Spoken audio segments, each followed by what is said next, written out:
Happy birthday to you. Happy birthday to you.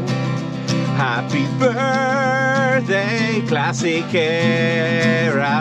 Happy birthday to you. Happy birthday, Classic Era. So today is the 18th of May 2024. It is Classic Era 3-year anniversary. We've been playing Classic Era for 3 years now, so I thought it would be cool to talk about what Classic Era is and take a look back at these 3 years of history of Classic Era. But first, please of all, please allow me to introduce myself. Right? I'm a guy who plays Classic Era. I've been playing Classic Era since day one of Classic Era. I'm clocking 18,000 hours. I have 18 level 60 characters and 14 level 47 characters on the Firemouth EU cluster. I'm playing every class on both factions twice. I'm on the road to 32 level 60 characters in order to be able to duo box every combination of any two classes on both factions. So what is Classic Era? In short, Classic Era is Blizzard's official World of Warcraft in permanent vanilla version. So World of Warcraft Classic was launched in August 2019.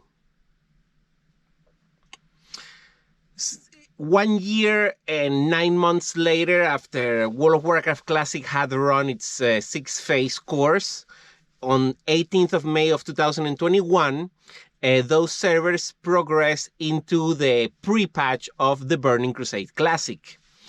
And it was then also that the Classic Era servers were born to host those characters who wanted to stay in permanent pre-Burning Crusade version of the game.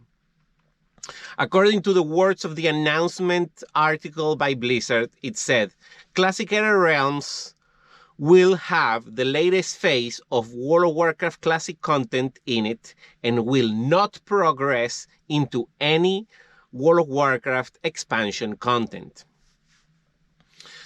So players who could choose whether to activate their characters on the Burning Crusade Classic for free, or to download the new Classic Era client and activate their characters there for free.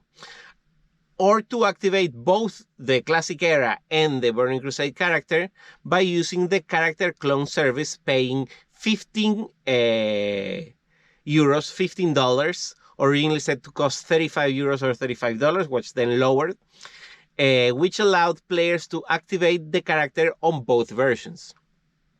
Most of the player base at the time moved on to Burning Crusade Classic. 99.999% of the player base went to TBC. Very few people were going into Classic Era immediately and exclusively. And most of the people who played on Classic Era were actually cloning and were playing on both Classic Era and Burning Crusade, and alternating between playing both versions. Many servers were merged together into clusters for Classic Era. 4 days before the launch of Classic Era, it was announced that the Classic Era servers would be merged together into clusters.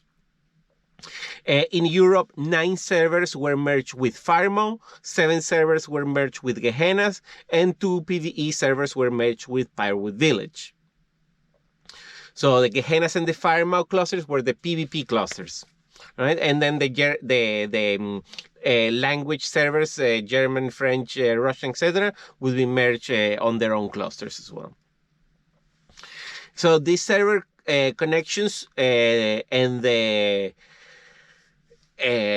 happened just before the launch of Classic Era. And also in the United States, Whitemane would be the main PvP server with the largest of the largest server cluster. At this time, right at the start of the very first day of Era, a few guilds were created. For those players that found themselves guildless in these new servers. This is the case of Fun Police on Firemouth Horde, which actually came from Noggenfogger. Sulfuras on Firemouth Alliance. Nostalgia on Gehenna's Horde. And Troy on Gehenna's Alliance, which a few days later would disband and form Active. During this early period of Era and the first 6 months, which I would label the Dark Ages, the Dark Age of Era, the vast majority of the World of Warcraft player base consider Classic Era servers to be dead. Servers would reach 50, would not reach 50 online concurrent servers, most of the concurrent players most of the time. So it was possible to scan the entire server in a single /who. Only Fun Police was able to clear Naxxramas from week 1, with most of the other guilds being restricted in PvE progression due to the lack of players to fill a 40-man raid. Nostalgia First MC full clear was achieved by 27 players, which included every single level 60 character on /who in the server and saw Ragnaros submerging twice.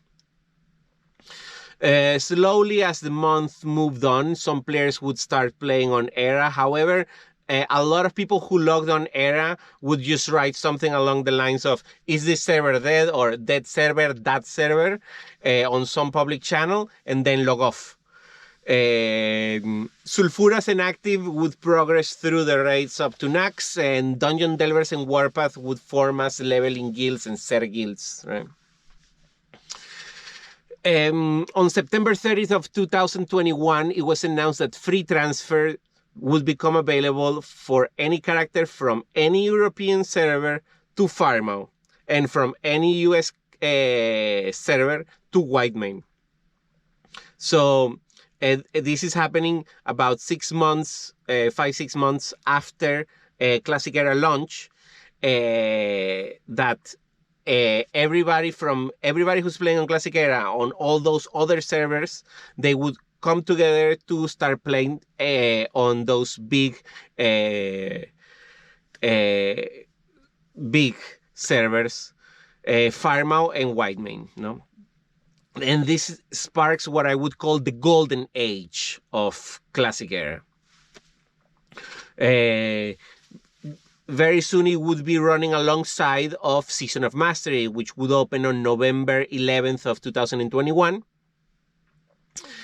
Classic Era would upgrade from patch 1.13 to patch 1.14, which would be the Season of Mastery patch. And it would bring a lot of bugs and add-on incompatibilities, while also starting to see a constant increase in population, and at a faster pace than during the Dark Ages. During 2022, many guilds would also form, reflecting usually the servers that those players were coming from. Active would leave the Gehenna's cluster, reforming the Firemouth cluster. Nostalgia would disband and join Fun Police. Classic GmbH would form out of players from the German servers. Rendezvous would form out of players from the French servers, and Flamegore would form out of players coming from the Russian servers. Spirits of Sandalar was formed by players coming from the Sandalar tribe, which is the role-playing RP PvP server. On Alliance side, Sulfuras, Active, and Dungeon Delvers would be absorbing most of the players coming into the Alliance in Firemouth cluster, while on the Horde side, players would be spread depending on their language. Right? Now, the concurrent player base of Firemouth EU cluster around this time would fluctuate between a few hundred to almost 1,000 players. And the community was very friendly, open and eager to receive new people. There were no bots, there were no GDKPs, and no real money trading.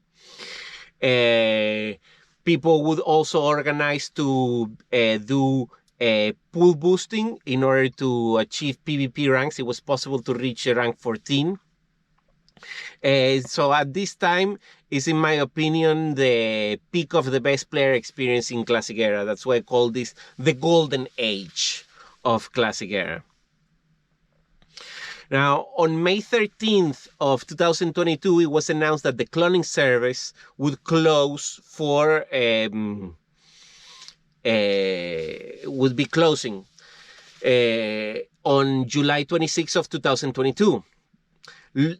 For these last 2 months, the 2.5 months that the cloning service was active, the price was lowered to €5 or $5 for each character clone. And after this, so there came the character deletes, right? The suppression of several thousand of inactive characters out of the servers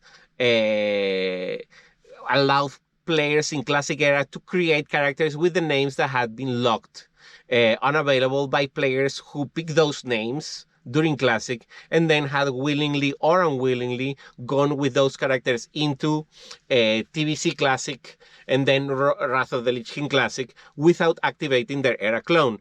Now that inactive Era clone was deleted, so people could create characters with those names. And this sparked at the time a sense of a semi-fresh feeling on Classic Era servers during the summer and autumn of 2022, with many new characters being created in the following period as many players started exploring the possibilities of names that have now become available. Burning Crusade Classic would end in September 26th of 2022, giving way to Wrath of the Lich King Classic. And in November 2022, free migrations from Season of Mastery servers to both Era and Wrath of the Lich King Classic would be announced. Season of Mastery servers would close and become unavailable to enter on the 14th of February of 2023. And from then on, players would only be able to access those characters by migrating them.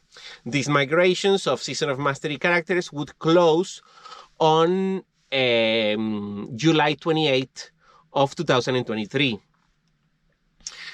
And it seemed that the vast majority of Season of Mastery players chose to go with those characters into Classic Era because some Season of Mastery was more similar to Classic Era than to Wrath of the Lich King. Of course, there were some people who took their characters to Wrath of the Lich King, especially those who consider Classic Era to be completely dead. But a wide variety of people, big chunk of population arrived into Classic Era with the Season of Mastery players.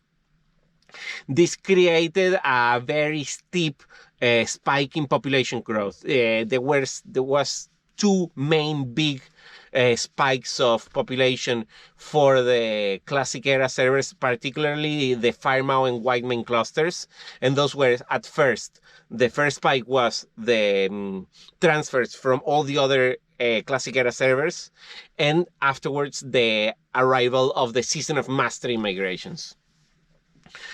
And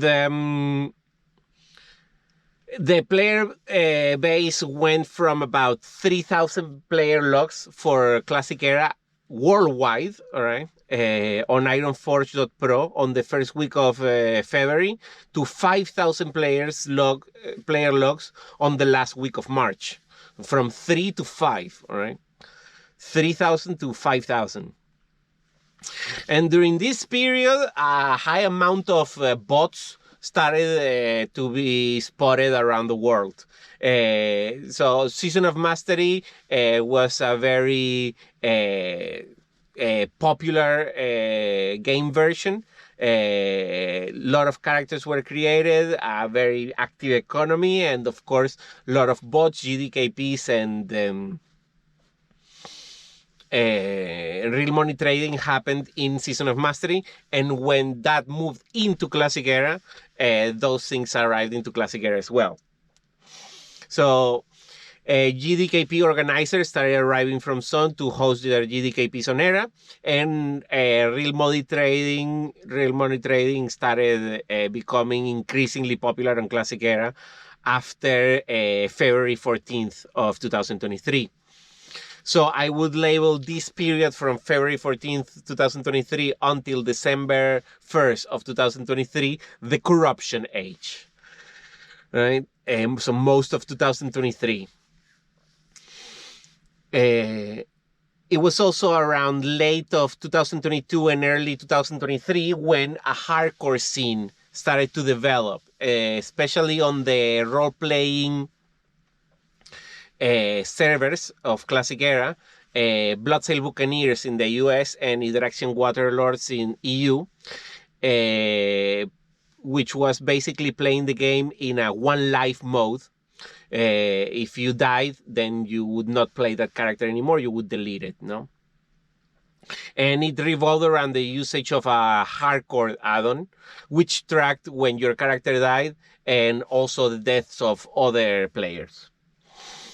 On August 24th of 2023, the official Classic Hardcore Realms were launched, and this provided another gateway for characters to come and end up on Classic Era, as any character that died on Hardcore servers would be able to migrate the character to Era server and continue playing there.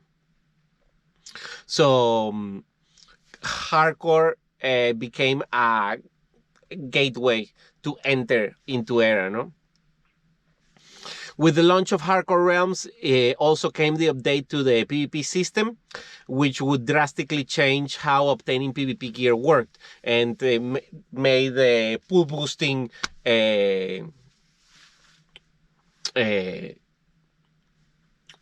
not a thing anymore. Eliminated the need for pool boosting, and now the way to obtain PvP gear became just obtaining massive amounts of, just grinding honor.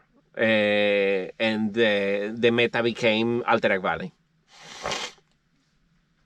On December 1st of 2023, Season of Discovery launched, bringing the end of the Corruption Age and starting the current Healing Age. So, population peaked right before the launch of SOD at almost 23,000 players, 23,000 player logs on Ironforge Pro on the second week of November 2023, dropping to about 12,000 6 weeks later on the third week of December. So from 23,000 down to 12,000 in 6 weeks. Since then, it has remained quite stable during 2024, hovering between 16,000 and 17,000. 15, 16, 17 for pretty much all of this 2023 first half of 2024. So yeah, 16, 17,000 player logs, players raiding. It's a significant amount of people, no? And this is not even counting, of course, bots and people who only PvP or people who only farm or play the economy, sell things on the auction house, or just level alts and don't do any raids, no? And so, yeah, it's a few thousand people that are playing on Classic Era worldwide right now. So on the 9th of April 2024, 5 Saunders Please broke the record for the fastest Naxxramas clear with 42 minutes 50 seconds.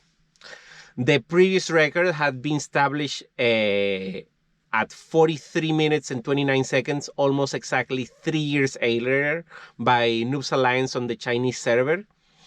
And this, in my opinion, is proof that Classic is an environment in which boundaries are still being pushed to new limits and potential for new records exist.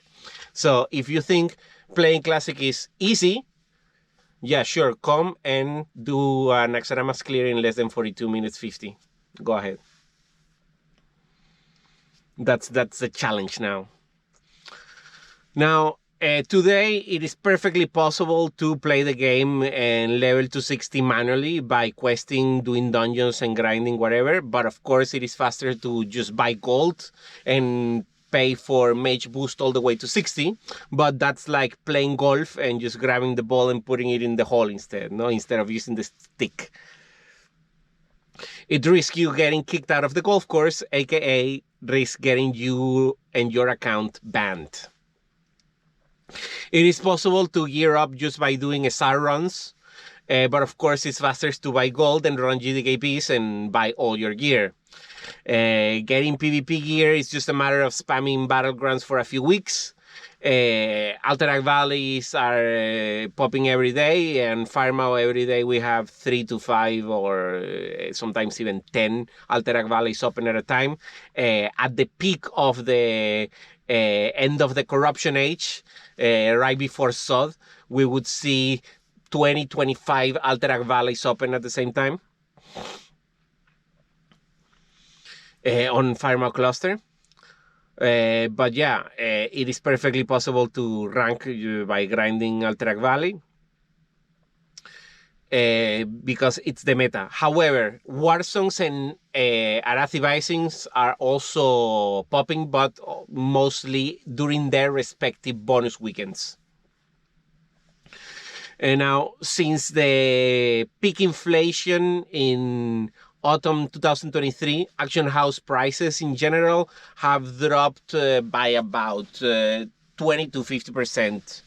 Edge Masters are still going around for about 15,000 to 20,000 gold.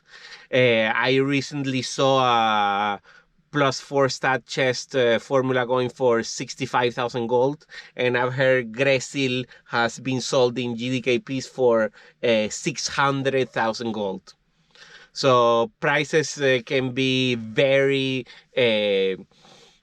outrageously big, especially for people who are earning gold in traditional ways. But if you just don't participate in that economy, and it is possible to get pretty much everything you need to get for playing. It is slow, but it is doable, right? And what makes Classic Era special and different from any World of Warcraft version is that it is supposed to never have any content added to it, which means that characters don't become obsolete with new patches and expansions, and that's what makes Classic Era an Alterholic paradise, right? Because everything that you every milestone that you achieve with your character, it stays there. It doesn't become irrelevant because of a new patch, right? So World of Warcraft was developed from the start with the idea of it being an infinite game. The game, in my opinion, doesn't need any new content to be more infinite than it already is. And if you want to know how deep the rabbit hole goes, well, I'm playing 32 characters, right? But every combination of every class and race is 40 characters. And if you do every combination of every class, race, and gender, that's 80 characters. Now, you can go ahead and level 80 characters. You cannot even fill that in one account, so you're going to need multiple accounts for this. But if you do that on each one of the 3 talent specs that each class has, then that's 240 characters. So go ahead and level 240 characters to level 60, and after that, complete every quest on every single one of those 240 characters, reach gold cap on all of them, obtain all the best in slot gear for all of those 240 characters, reach reputation exalted on every reputation with all of those 240 characters, max all the weapon skills and professions, learn every recipe for every profession, and on all 240 characters, right, including secondary professions, go ahead and fish on 240 characters to fishing 300. Cooking 300 and first aid 300, of course, right? And yeah, what else can you do? Oh yeah, reach rank 14 in PvP on all 240 characters, right? So yeah, after you do that, come and tell me that you have completed the game, right? So yeah, it's pretty much undoable in one lifetime. So it's